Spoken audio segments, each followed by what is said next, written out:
संभाल के, गाड़ी के नीचे आ जाओगे भाई, संभाल के। अरे रुक, ये क्या है? गाड़ी है साहब। गाड़ी? ये कैसी गाड़ी है? इसकी सीट और फ्लोरिंग कहाँ है? साहब दरअसल ये गाड़ी नहीं है, ये तारीख हिंदुस्तान है। तारीख हिंदुस्तान? जी साहब। आपको याद है एक जमाने में पेट्रोल 4 रुपए लीटर हुआ करता था? हाँ, हाँ। उस जमाने मेरे अब्बा ने मुझे मकान नहीं दिया, ये गाड़ी दी और कहा बेटा सारी जिंदगी इस गाड़ी में आराम से रहना। ये क्या है? ये गाड़ी का हॉर्न है साहब। खैर, तो मैं पेट्रोल की बात कर रहा था। तो साहब पेट्रोल ऐसा महंगा होने लगा कि खरीदना तो एक तरफ, पेट्रोल पंप के सामने से गुजरने की हिम्मत नहीं रही मुझे।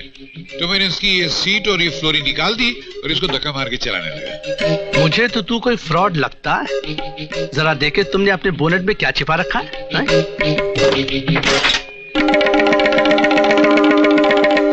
अरे इंजन कहाँ है इसका?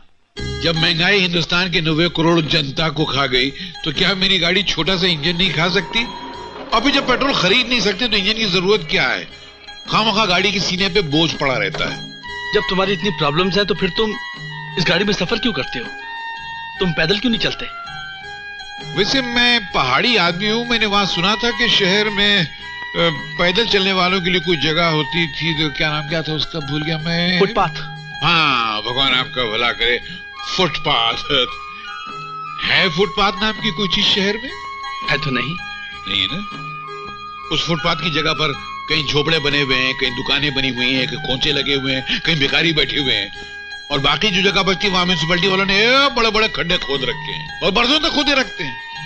लगता किसी ऐसे मुर्दे की कब्र खुदी हुई जो अभी तक पैदा ही नहीं हुआ है। एक बार मैं भी उस खड्डे में गिर गया था और म्यूनिसिपैलिटी वालों ने मिट्टी पे डाल दी उस पर।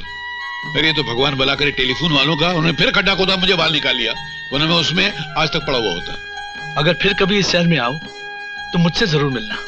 क्यों सर? क्योंकि आज तुम्हें देखा तो ऐसा लगा मैंने आज पूरे हिंदुस्तान को देख लिया।